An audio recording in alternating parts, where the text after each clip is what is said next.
Victory, you say? Equals RK equals. Part 5. Equals RK equals. GAR HQ. Coruscant. It was time for another one of the countless and often endless meetings General Talar Valentra had to endure ever since the war began. The mere fact that most of them were important, if not downright vital, didn't make them any easier to endure.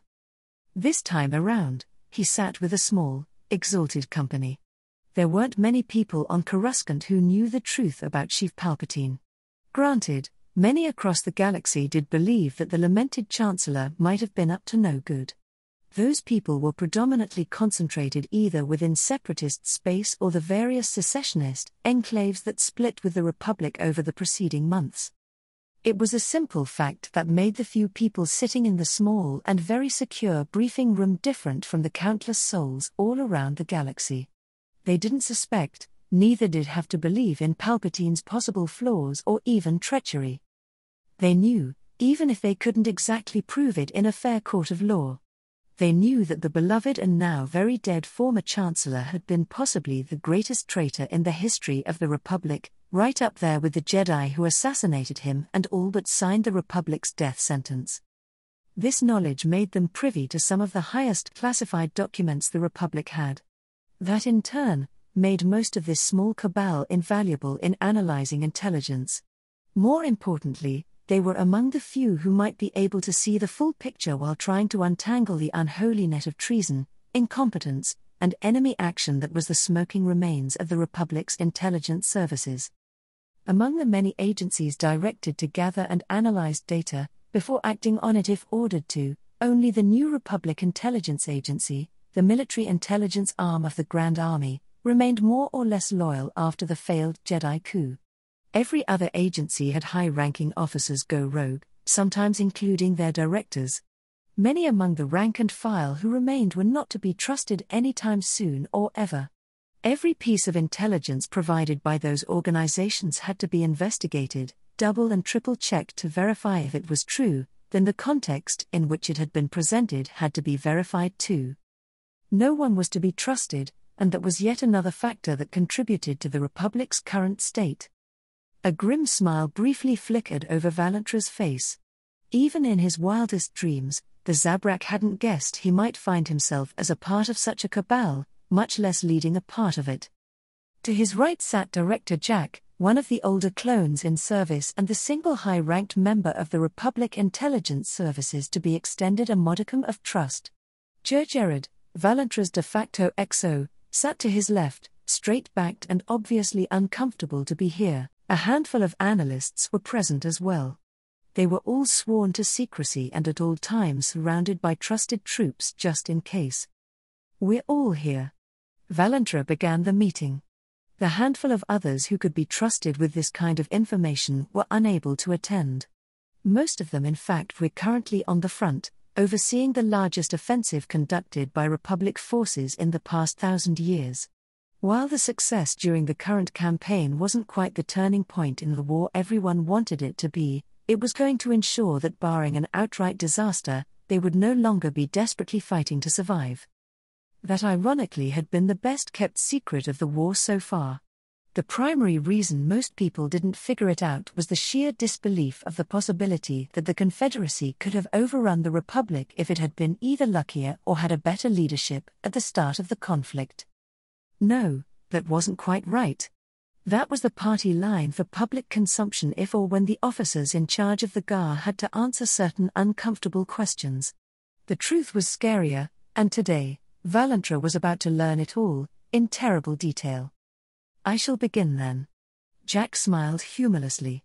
"It took us months, in part due to the compartmentalization we were forced to use. Nevertheless, we have the report you and General Kenobi required." Well, there were two reports in fact. One for more or less, emphasis on less, public consumption. The same one which the Chancellor would officially read and if spread to those who needed to know. The second one was for those in the know, the Chancellor included. I'll summarize the important points. First, status, size, and origin of the Confederate fleet. There is both good and bad news in that regard. The worst-case scenarios floated during our meetings after the failed coup generally holds across the board. My colleagues either willfully disregarded important data, outright disbelieved it, or were part of the problem long before the war began. The silver lining here is that the Confederacy's available industrial capacity should be less than the doomsday scenarios portrayed. That isn't saying much. Valentra grimaced. Jack already apprised him about the first part of the report, the CIS Navy's estimated size, an estimation done by competent, reasonably trustworthy people this time, backed by combat data and analysis of captured intelligence. The sheer size and scope of the Confederate fleet at the beginning of the war had been stunning. Considering that both Grievous and Dooku were reasonably competent, the fact that the Separatists didn't win the war in short order and instead wasted valuable time and assets against strategically insignificant targets gave credence to the belief that Palpatine and Dooku instigated the war as a means to an end.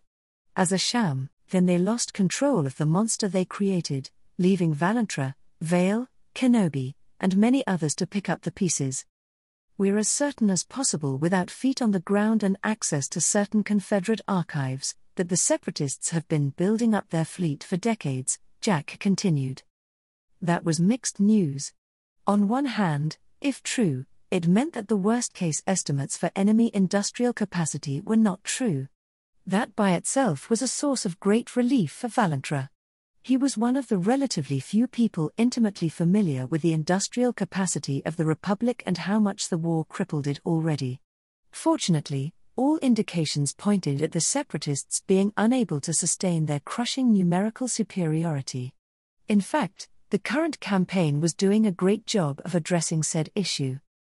As far as we're aware, the core of the Separatist industry was built in direct response of the Republic comprehensively dismantling its military arm and reducing it just to the juridical forces.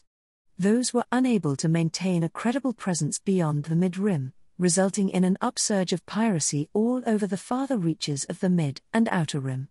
As a response, many local powers, often backed by elements of the Trade Federation, Techno-Union, and the banking clans began expanding their existing infrastructure, shipyards, and standing fleets. This turn of events was directly financed by the aforementioned parties to protect their commercial interests in the region. And no one noticed? Jared exclaimed. Intelligence data was ignored or dismissed. As you should know very well by now, over 90% of intelligence resources and personnel were concentrated within the core. Jack calmly explained. I've got a very long list with details as to the reasons why.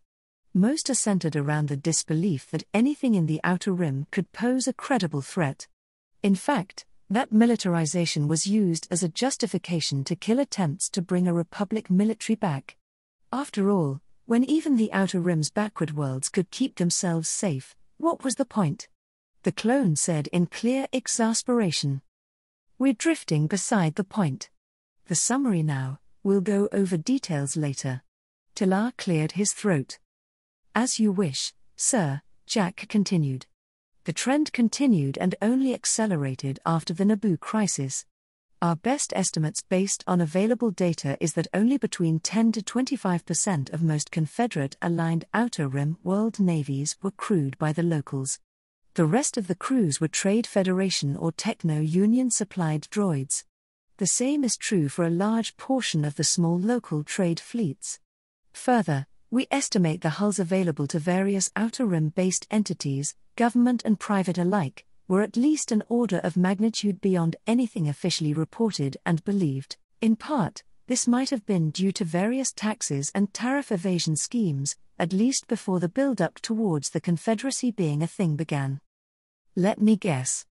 Those ships with organic crews are now local system defense navies and keep a minimal level of commerce ongoing, Jared concluded. That's true, sir. While on record the droid-operated ships might have been owned by local entities, they couldn't afford to either build or maintain that many of them. The usual suspects could, and when Confederacy began a thing, they drafted those ships as a part of their navy. What's more, we currently believe that at least technically, the Confederacy did comply with the mandates to disarm or at least greatly reduce the armament on their trade fleets. It's just that, those weapons were immediately sold and installed on ships belonging to local defense forces all over the Outer Rim. And no one noticed a thing? Valentra found that hard to believe. Oh, it was noticed, at least in part. Many bribes and favors were exchanged to bury it all. The intelligence leaked by Chancellor Palpatine after his murder did implicate several senators and whole governments in the core complicit with that particular mess. Jack explained. What does that mean in practical terms? How much industry does the Confederacy have available? I must stress this is an estimate. Jack began. Taking into account all the important factors, the best estimate my agency has is that we currently have a rough effective parity. We have larger military and civilian industries. However, they are crippled by a lack of resources and the fragmentation of the Republic. We're reasonably sure that your office's general figures are correct. The CIS would reach a relative peak in production and military power within a year. If we survive the onslaught without losing a substantial amount of industry, we'll be slowly gaining an advantage and outbuilding them. Within 20 to 36 months, we should be in a position both to hold our territory, secessionist enclaves included, and begin major offensives without risking a military defeat if they fail. That's all and good. However, it doesn't cover the political side of the equation. Valentra noted. Next point of order? RK equals. Part 6. RK equals. GAR HQ. Coruscant. The status of our intelligence assets is the next point of order. Jack scowled at that. To put it bluntly, we're criffed in this sphere. Virtually all remaining loyalist agents are suspect and to be watched. This is straining our already crippled manpower even further. We have to double and triple check beyond normal verification virtually everything not sourced directly from my military intelligence people. On top of that, we're now virtually blind in the foreign diplomatic and economic intelligence fronts. The same is true in many cases domestically as well. Then there are the Bothans. Gerard pipped up. They've been hailed as possessing the best spy network in the galaxy for a very long time, and with good reason. The destruction of Bothoi partially crippled their operations. However, the obvious downside is that now all their agents and assets are to be considered hostile. Jack spoke impassively. My people simply lack the assets and personnel to deal with everything on my plate. My recommendation is to rebuild our intelligence capabilities from the ground up, using fresh, properly vetted people. For not military intelligence, I recommend drawing people from the diplomatic corps and the various ministries overseeing the economy and taxation. Eventually, those assets would reform into a proper successor to the Senate Intelligence Service. Ideally, at best my people would take permanent responsibility for the former ONI. We've had to build up the capability to do their job after all, and it does often intersect with our missions and responsibilities. I'll raise your points and suggestions when briefing the Chancellor later today. Authorizing the full restructuring of our intelligence service is going to be a political call. Valentra made sure that everyone was on the same page on that particular point. Good. With that out of the way, I'll go over the newest developments my people discovered. First, we've been able to operate effectively only in the parts of the northern and eastern galactic quadrants. Reconnaissance probes and information gathered from raiding battle groups confirms the Confederacy has been using Mandalore as a testing ground for all kinds of new weapons. We also have indications that there is a relatively large enemy battle fleet laying low in the region. It's a trap for General Vale. He'll have to relieve Mandalore sooner or later. Valentra noted. We'll have to retake Mandalore and push the Separatists a few systems back at least to properly secure the front after Operation Stardust. Gerard pointed out. Control of Mandalore and most of the Mandalorian sector means that the enemy is too close to comfort to critical choke points. That was old news. Ideally, the Republic would have had the free assets to push back the front to the now devastated zone from before the CIS Grand Offensive. In practical terms, that would mean liberating most if not all loyalist worlds in the region as well. Unfortunately, politics among other factors meant no one could gather enough forces to relieve Mandalore. Of course, Securing lost space in that section of the galaxy would require direct assault on at least 12 choke points, not to mention fighting for and recapturing hundreds of worlds. That was the optimistic scenario too. Needless to say, with the core under threat, no one with the means to properly reinforce that sector would spare a meaningful number of ships and ground forces. On a different note, we finally received scraps of data from a few of our units cut off deep behind enemy lines. They've used smugglers or masked as such to bring us news. It's confirmed that the Confederacy has properly secured the northern and eastern fringes of the galaxy. While there were a handful of local and GAR raiding units still active when the messages headed our way, the odds of their survival until now are remote. We have confirmation that Mon Calamari and all loyalists in their corner of space have fallen. It's unconfirmed at this point, however. There were indications that the Mon Calamari managed to execute a breakout, sacrificing most of their surviving fleet. A task force allegedly carrying the last of their leadership and other assorted VIPs might have gotten away cleanly and headed for Hut space. That would be their only credible option. Tilar nodded. Now that we have a secure link with Hut space, it might be for the best if we sent feelers and reconnaissance vessels out there. Who knows what might be hiding out there? My thoughts exactly. I'll send the relevant orders after this meeting concludes. Jack happily agreed. Next order of business. The Jedi. The so-called OR group continues acting in conjunction with the Confederacy. We have had no new data on their operations since Kuat. Our homegrown troubled children, on the other hand. Jack trailed off and grimaced. While local security forces continue to scour Coruscant, we're pretty sure most of them got away thanks to the traitors. Currently, we have no credible information on their movement or goals, beyond the obvious. On a brighter note, a small number of Jedi officers who surrendered peacefully have been cleared for duty or in the process of being cleared. General Ajala Secura is currently the most notable example. Most of them would become training cadre for whatever organization replaces the now outlawed Jedi Order. Keep watching the loyalists just in case. That said, most of them are unlikely to return to the front anytime soon, if ever. Tilar explained. I see. Those were the high points of the summary. Now outside of the report. Well, I won't mince words. Speaking about the intelligence side of the war, I can confirm we're criffed in a way no one would enjoy. Jack nodded at the uneasy analysts sitting nearby. Working on the assumption that Palpatine was no good as far back as the Naboo affair, if not before it began. The clone rubbed his forehead. We've been compromised for at least a decade, if not longer, both from the ground up and from the top. While I do not doubt that there are many actual loyalists within our intelligence services, we can't trust them as far as I can throw a Star Destroyer.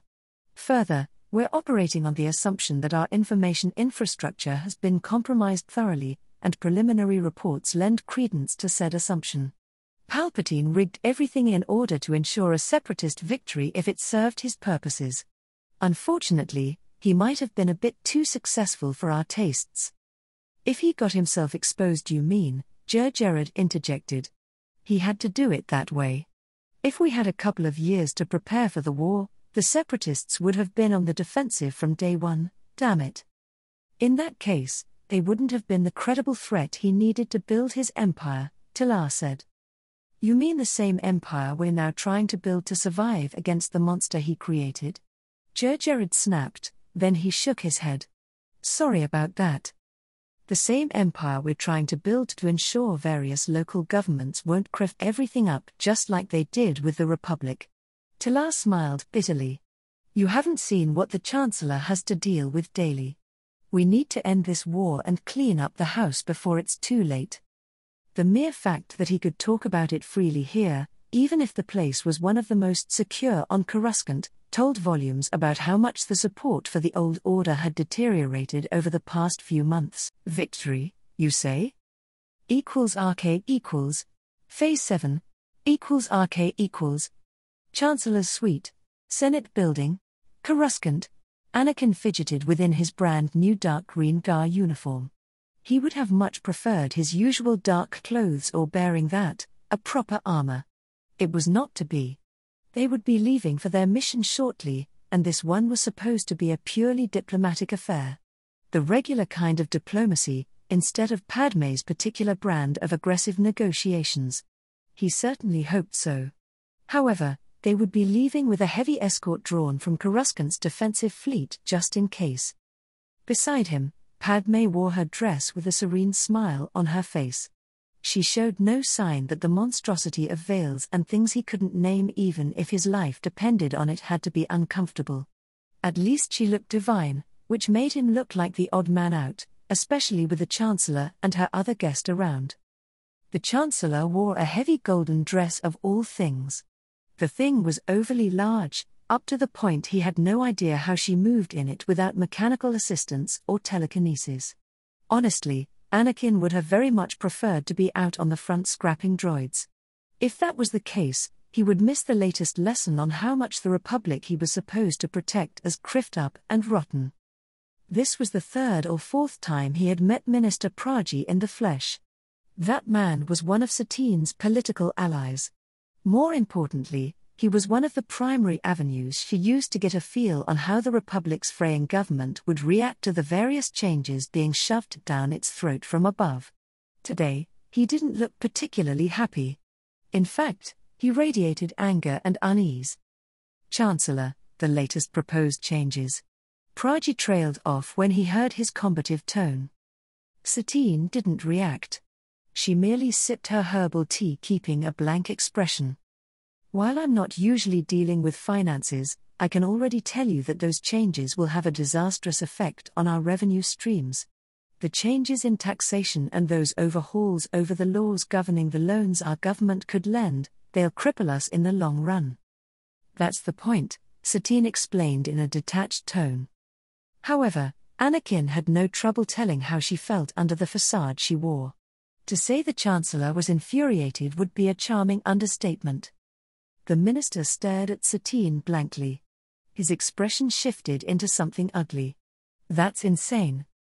That's what our lords and masters want in exchange for financing the war and keeping the economy from collapse until the conflict is resolved.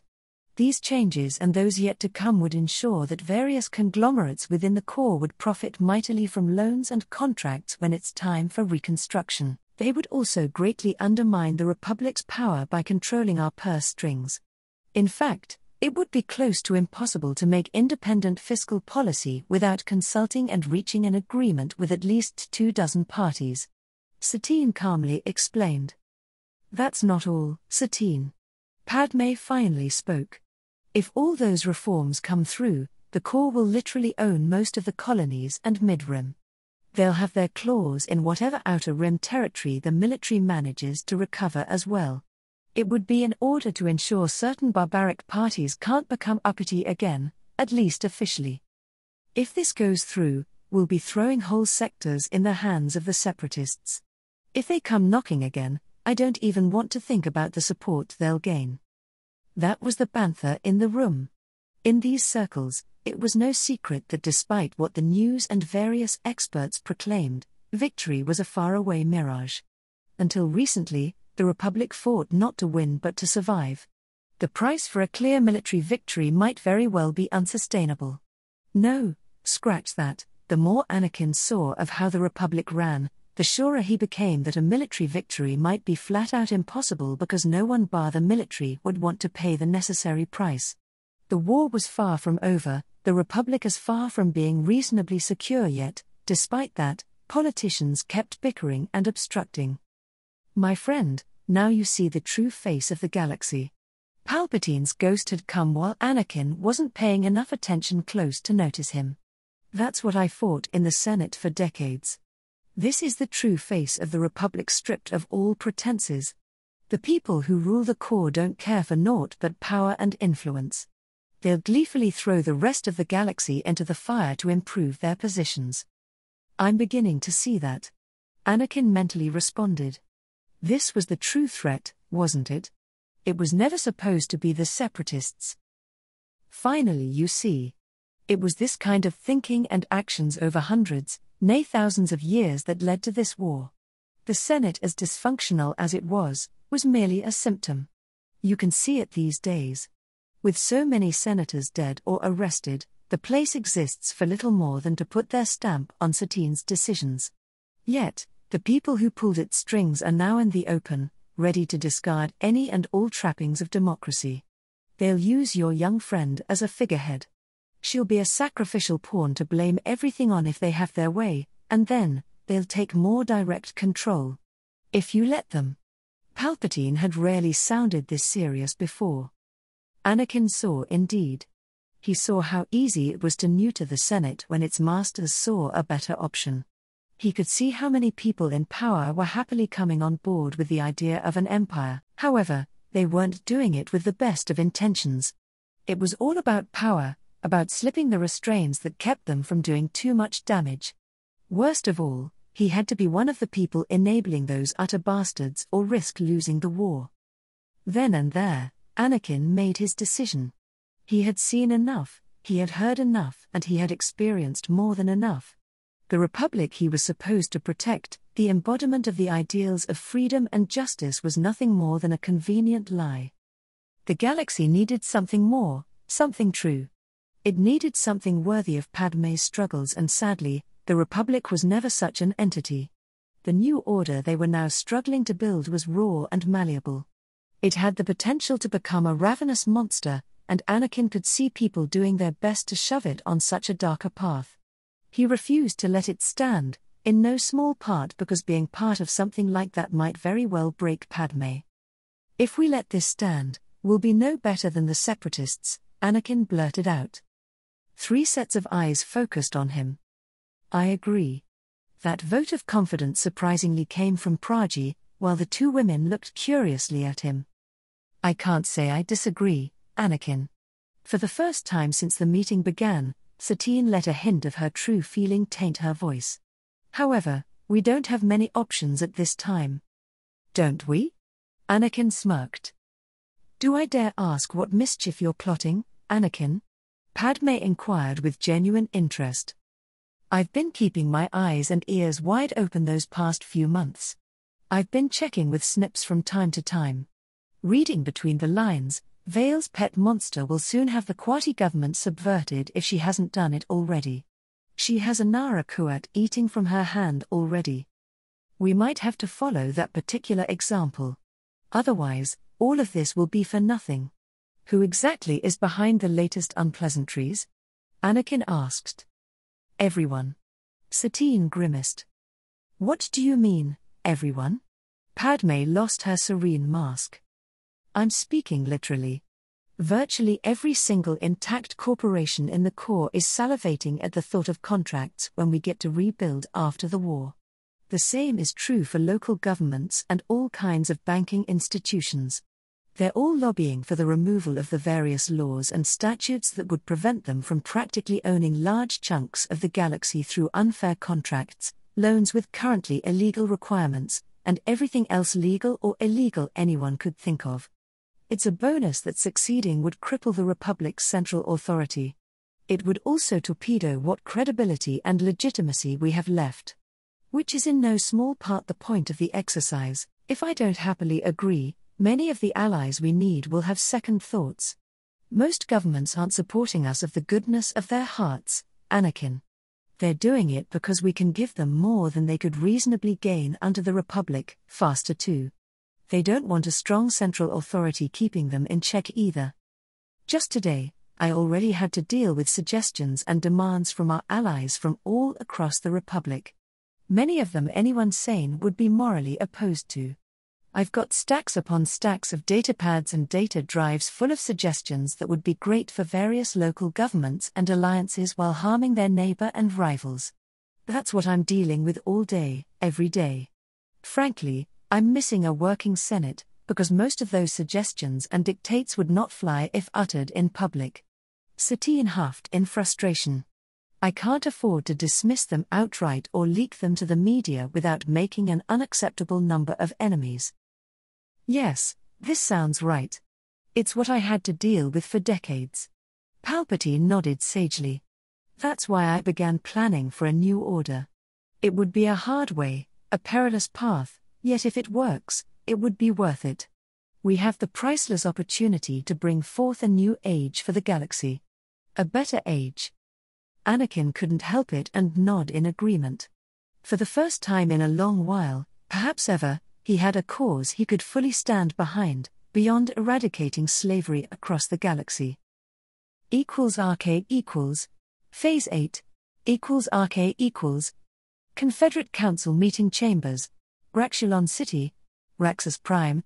It wasn't often that these days the Confederate Council met in person. It is even rare that they would have multiple observers from all over the Confederacy during such a meeting. While not quite a public secret, it was clear to everyone that these days the real power behind the Confederacy was concentrated within 3 of its largest founding factions, and through them, their leaders and representatives.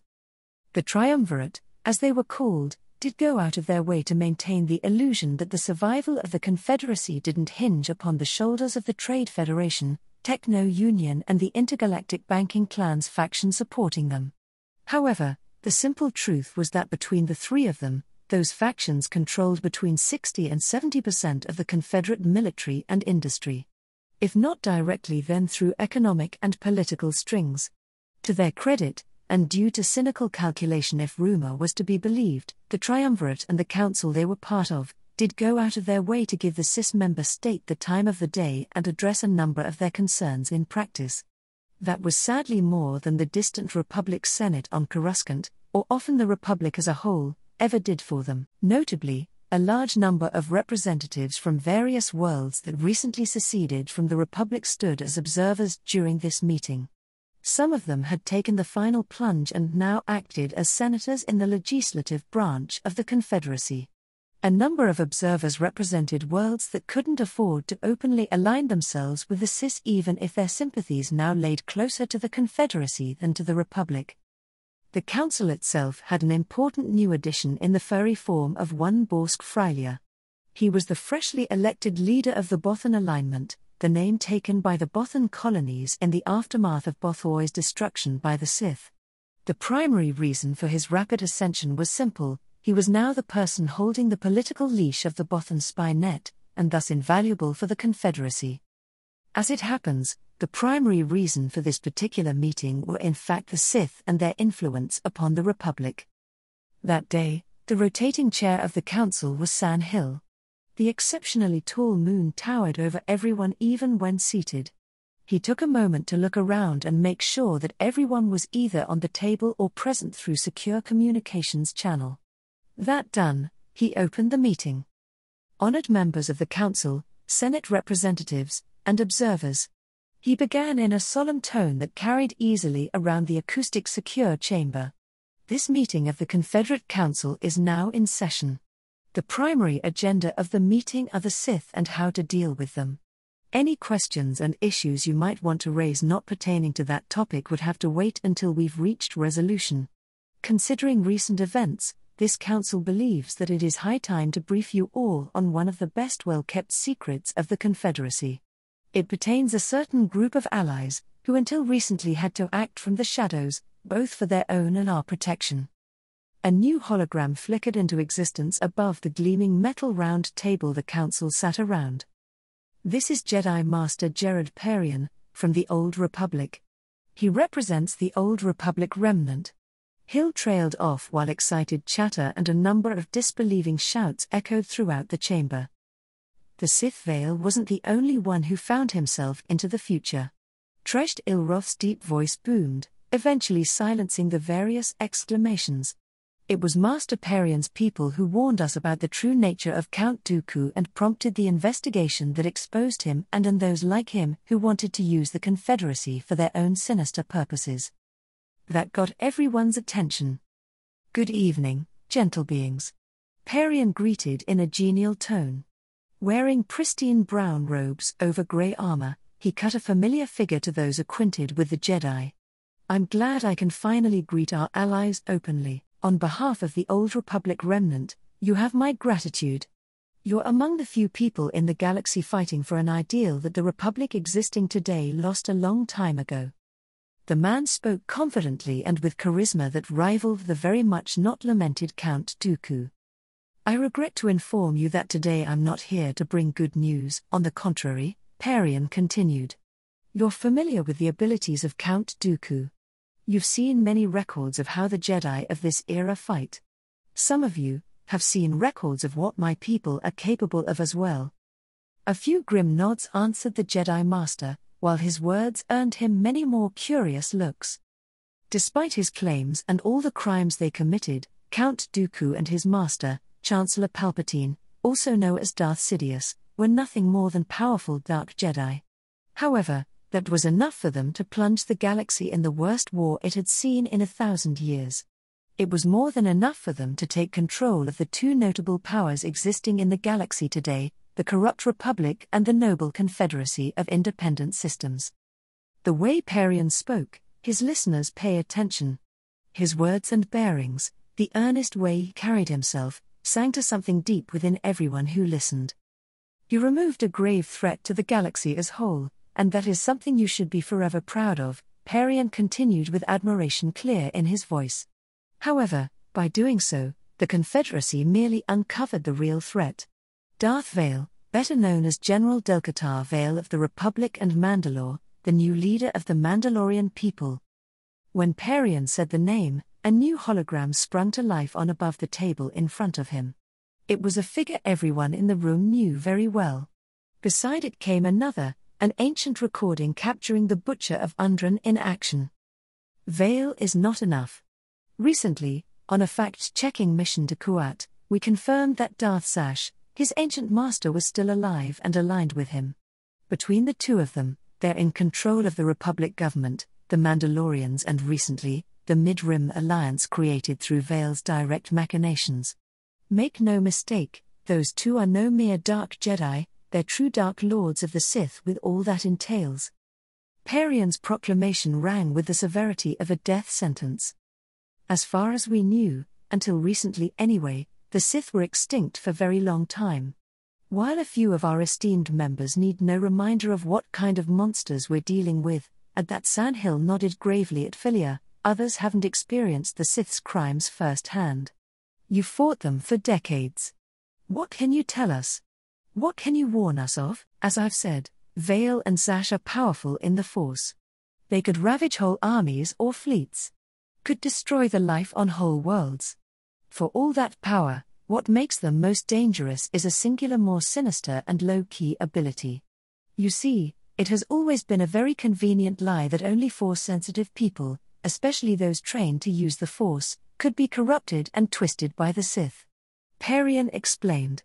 A Sith Lord, the real thing, like those we're dealing with, they don't merely influence those touched by the Force and able to use it. By their mere presence they can subtly and slowly influence people without even trying. When they put their minds to it. Parian trailed off when the noise from the council and observers became too much. Anara Kuat is a prime example of this. Borsk Philia barked. The Bothan spy net can confirm that the Republic, he sneered at that, or at least the core worlds pulling its strings, planned to just use the Sith and the Mandalorians as disposable tools to win the war and gain even more direct power. Anara Kuat was one of the leaders behind that plot. I met the woman on Kuat when I attempted to neutralize the Sith. Parian grimaced. I unfortunately failed in no small part due to the disaster that interrupted our battle. I can confirm that Anara Kuat is now one of Darth Sash's creatures. Through her, the Sith would soon have complete control over the KDY, and with that comes control of Kuat's government. Philia pointed out. Further, Darth Vael continues to spread his tentacles throughout the GAR. Everything my people have been able to discover, confirmed by the Confederacy's intelligence services, paints a grim picture. The escalation of the war from the Republic's military could be directly traced to Vael's influence. Parian lowered his voice.